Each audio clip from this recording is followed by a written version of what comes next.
Hello दोस्तों, आज हम 2017 की एक रोमांटिक मूवी को देखेंगे जिसका नाम क्लोजेस्ट लव टू हेवन है। मूवी शुरू होती है और हमारा इंट्रोडक्शन हाई स्कूल की लड़की निनोन ओकुमुरा से होता है। उसके क्लासमेट हमेशा उसे उसकी भद्दी शक्ल के कारण उसे चिढ़ाते थे। निनोन ने अपने बालों से खुद की आंखों को ढक लिया करती थी जिससे वे दूसरों से आई कांटेक्ट करने से बच जाए। एक सुंदर क्लासमेट यूजी किरा पर उसका क्रश है। हमें यह भी पता चलता है कि यूजी को दिल की बीमारी है और उसके पास ज्यादा समय नहीं बचा है। एक दिन निनोन पार्क में यूजी से मिलती है और वो एक चिड़िया की मदद कर रहा होता है। यूजी चिड़िया से बोल रहा होता है कि वह मरना नहीं चाहता। ये सुनने के तुरंत बाद निनोन यूजी के पास जाती है और घबराकर उससे अपने प्यार का इजहार करती है। वह अपने बाल भी काटती है और अपनी आंखें उससे मिलाती है और मरते दम तक उसके साथ रहने की कसम भी खाती है। यूजी कोई जवाब नहीं देता क्योंकि वह हैरान है, बल्कि भाई अब मैं भी हैरान हूँ। फिर निनोन शर्म के मारे भाग जाती है। निनोन घर लौटती है और उसकी मम्मी उसके नए हेयर स्टाइल की तारीफ करती है। फिर वह उसके कमरे में जाती है और अपने तोते से बात करती है। निनोन यूजी के बारे में अपनी फीलिंग बताती है। उसके सपने में वो उसके बालों को उठाता है और उसके सर पर एक दिल के शेप का स्टिकर लगा देता है। गजब बेइज्जती है भाई। अगले दिन निनोन स्कूल की ओर चलती है जहाँ वे देखती है कि यूजी उसका इंतजार कर रहा है। जब वे यूजी को अपने बगल में खड़ा देखती है तो उसे अपनी आंखों पर विश्वास नहीं होता। निनोन खुद को बताती है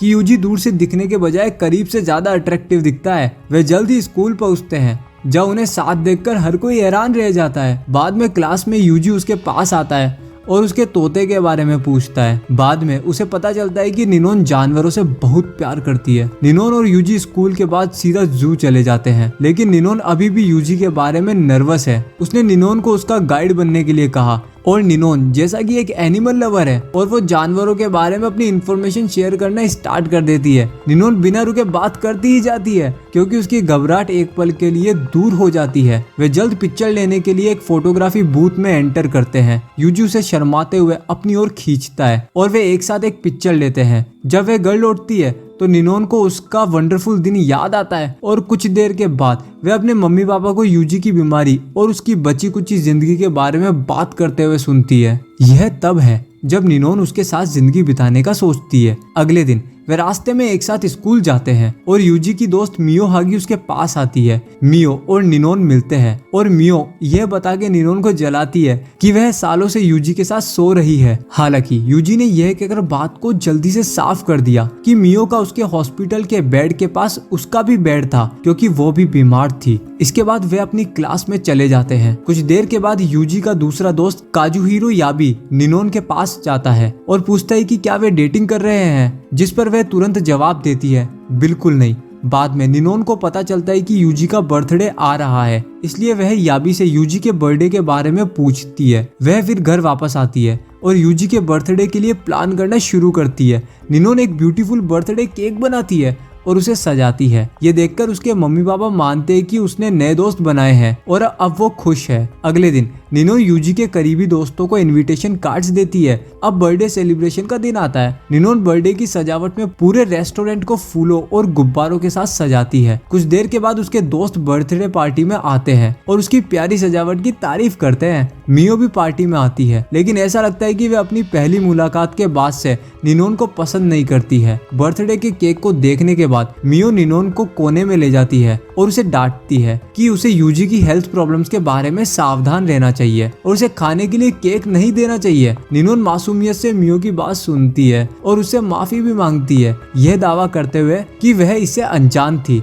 इस बीच यूजी पार्टी में आता है और सजावट को देखकर हैरान रह जाता है। हर कोई उसे बर्थडे विश करता है और पार्टी में अच्छा समय बिताता है। निनोन पीछे खड़ी होकर देखती है कि यूजी अपने दोस्तों के साथ मस्ती कर रहा है। यूजी और उसके दोस्त पार्टी के बाद घर वापस चले जाते हैं। वापस जाते समय यूजी निनोन को नहीं देखता है और अपने दोस्तों से उसके बारे में भी पूछता है कि वो किधर है। मियो ने उसे बताया कि वे जल्दी चली गई। यूजी को एंड में पता चलता है कि निनोन ही वह थी जिसने पूरे बर्थडे पार्टी की प्लानिंग बनाई थी।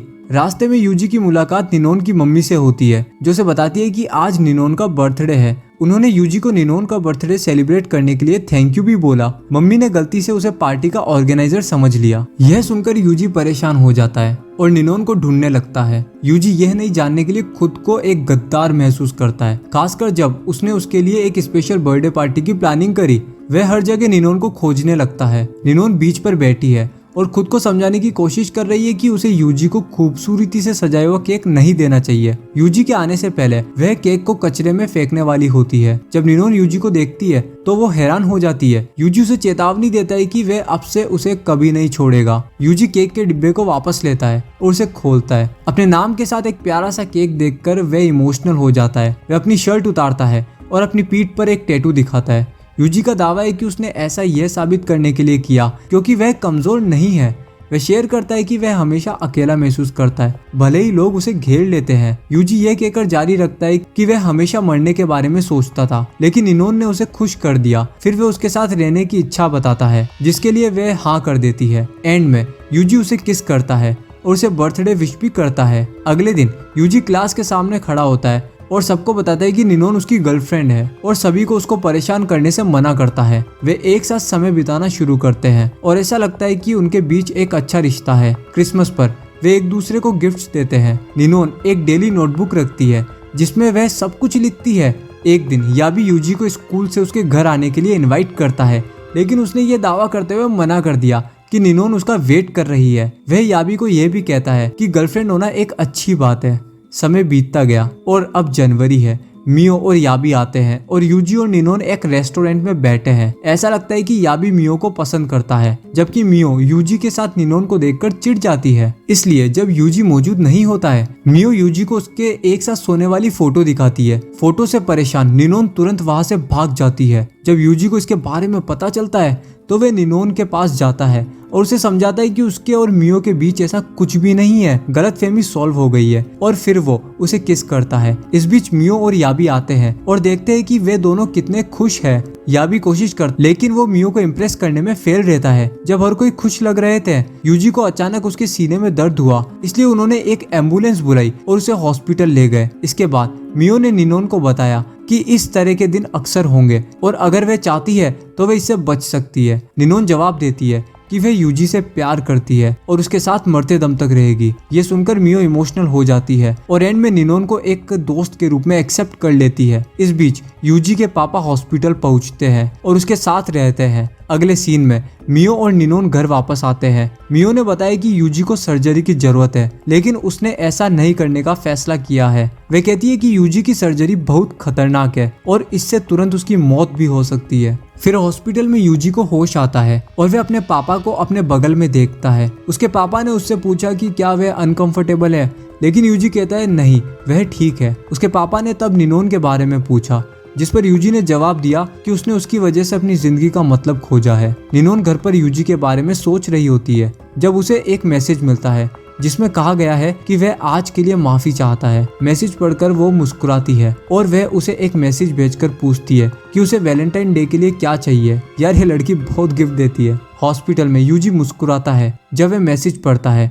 वैलेंटाइन डे के दिन वे शाम को थोड़ी देर के लिए टहलने जाते हैं। थोड़ी देर के बाद निनोन यूजी को अपने घर इनवाइट करती है क्योंकि उसके मम्मी पापा घर पर नहीं है। ये सुनकर यूजी परेशान दिखता है, लेकिन वह फिर भी उसके घर जाता है। जब वे एक दूसरे को किस करने वाले होते हैं तब निनोन के मम्मी पापा आते हैं और थोड़ी देर के बाद उसके पापा ने निनोन की मम्मी से कहा वह उन्हें माफ करे ताकि वह यूजी से अकेले में बात कर सके। उसके पापा शुरू में निनोन का दोस्त बनने के लिए यूजी का शुक्रिया करते हैं, लेकिन वे उनके रिलेशनशिप को एक्सेप्ट नहीं करते हैं। वे यूजी से यह भी कहते हैं कि अगर उनकी रिलेशनशिप और आगे बढ़ती है तो उसके जाने के बाद निनोन के लिए फ्यूचर में आगे बढ़ना बहुत मुश्किल हो जाएगा। यह सुनने के बाद यूजी चला जाता है और दुखी होकर निनोन यूजी को रोकने के लिए दौड़ती है, लेकिन उसके पापा उसे रोकते हैं। वे पूछती है कि क्या उन्होंने यूजी को दुख पहुंचाया है। उसके पापा उसे उसके फ्यूचर पर सोचने की सलाह देते हैं, लेकिन वह अभी भी दुखी है। वह अपने पापा पर चिल्लाती है ये बोलते हुए कि वह हमेशा यूजी के साथ ही रहेगी। ये सुनते हुए उसके पापा ने उसे तुरंत थप्पड़ मार दिया। इसके बाद निनोन यूजी की तलाश करने के लिए बाहर जाती है,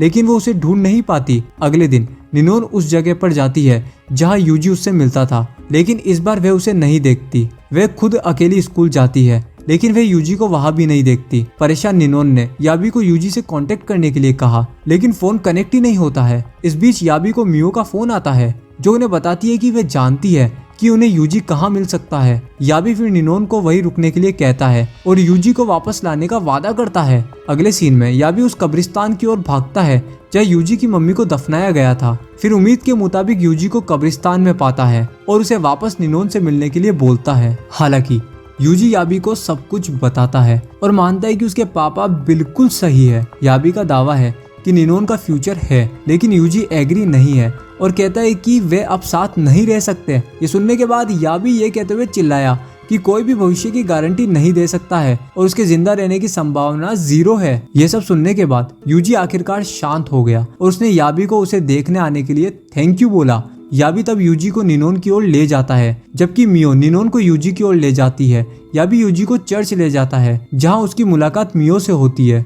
जल्द ही वह ब्राइड के रूप में तैयार निनोन को देखकर हैरान रह जाता है। उसके बोलने से पहले यूजी ने उसे कसकर गले लगा लिया। वह फिर अपनी भावनाओं को एक्सेप्ट करता है और उसे बताता है कि वह उससे शादी करना चाहता है। निनोन भी ये कहते हुए एग्री हो जाती है कि वह भी उससे शादी करना चाहती है। इसके बाद यूजी ने फ्यूचर में निनोन के साथ रहने के लिए सर्जरी कराने का भी फैसला किया और किस करने वाले होते हैं, लेकिन निनोन के पापा मम्मी और यूजी के पापा आ जाते हैं। इस बार निनोन के पापा उनके साथ में हैं और हर कोई उनका साथ दे रहा है।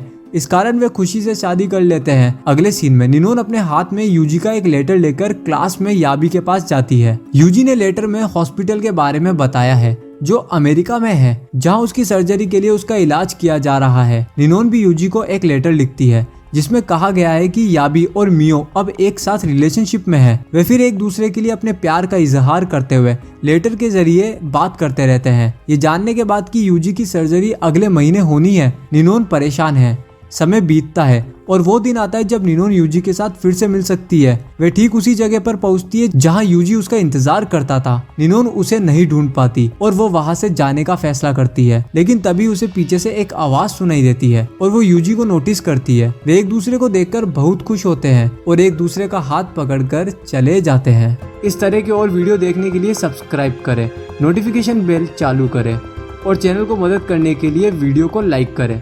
वीडियो देखने के लिए दिल से धन्यवाद।